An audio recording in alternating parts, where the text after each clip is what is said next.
I'm Alexandre Philippe. I'm the director of The Life and Times of Paul the Psychic Octopus, which is the official exclusive story of Paul that we of course all know and love, who predicted the outcome of the games during the Football World Cup in 2010.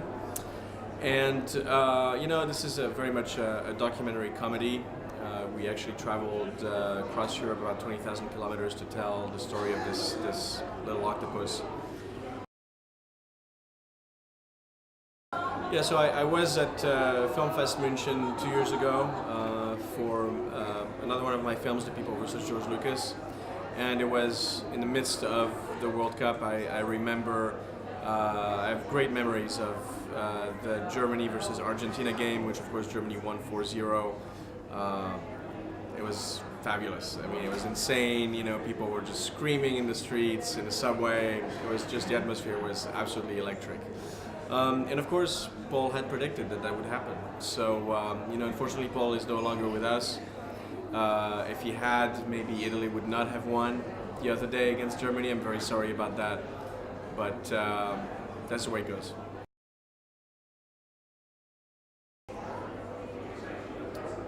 I think my path into film is, fairly unconventional, and I think that's probably the case for most filmmakers out there. I mean, there's nothing conventional about what we do.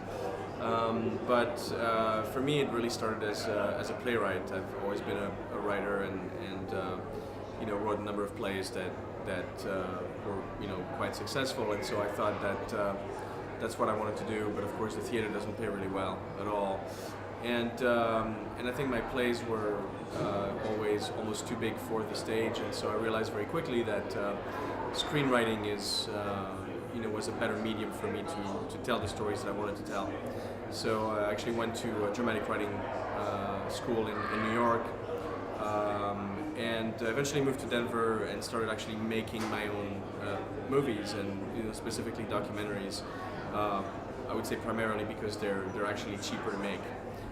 There's a lot of stories, I think, that I really wanted to tell that way, and so my very first film was very, very cheaply made, but was quite well received, and so got a lot more money to do the next one, and I've been doing this now for about 10 years, just making films full time.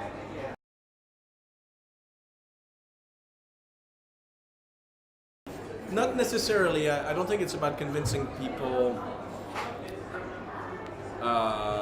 That's a really good question. I don't think it's about convincing people that what you believe is right. It's about hopefully creating an interest in what you're interested in. I think that's the more valid question. And certainly the topics that I choose, I'm very passionate about. I'm very, very interested in, and I think it's not possible to make a film unless you're completely invested in what you do. I mean, you have to be. It's hard enough as it is that I think if you don't have the passion for it, it's just not going to happen. I mean, the documentary is also very tricky because the length of time that you can work on a single topic can be a very, very long time. People vs. George Lucas took us about 4 years to make, so you have to be committed to that story for 4 years. Paul was a lot shorter. It was about 2 years.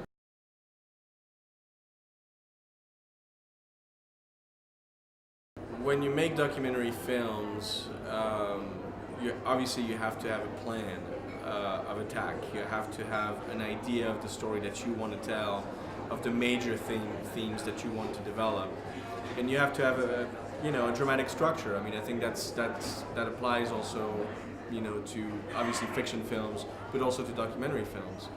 The thing with documentaries is that things are going to happen that you couldn't possibly have imagined, and that's going to change the outcome of the film. It's going to change your structure, it's going to change the events, it's possibly even going to change your story. And I think you need to be open to that, because sometimes some of these new elements that you're going to discover along the way can actually be beneficial for your story, can make it better, but not necessarily. So at the end of the day, you still have to always keep track of the story you originally wanted to tell, and if there's a better story that emerges, then you have to adjust accordingly. Otherwise, you have to do whatever it takes to make sure that you at least stick to the original structure that you had.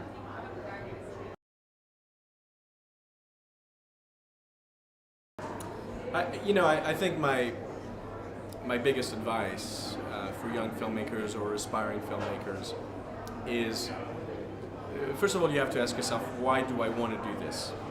And I think the reasons have to be right, in the sense that it can't be because you want to make millions of dollars.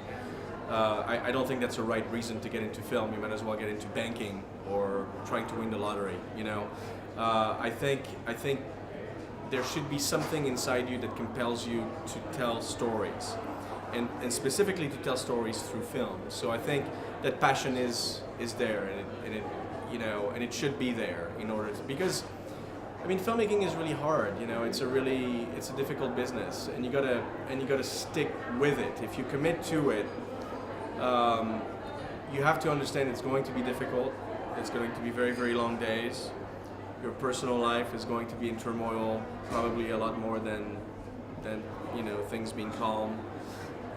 So it's a life commitment, but it's also a beautiful life commitment. And I think that the moment when you get to share your work, your very, very hard work, with an audience, and you get the reaction that you were hoping you would get, that's a gift. It's not just you presenting a gift to the audience, but it's the audience giving it back to you, And I think that communication is the true magic of film. And I think, really, I just don't know if there's anything else I can say except that if you're an aspiring filmmaker and you want to feel that, you want to experience that, then you're going to want to do it all your life. And whether you end up making millions of dollars or just get by, it doesn't matter.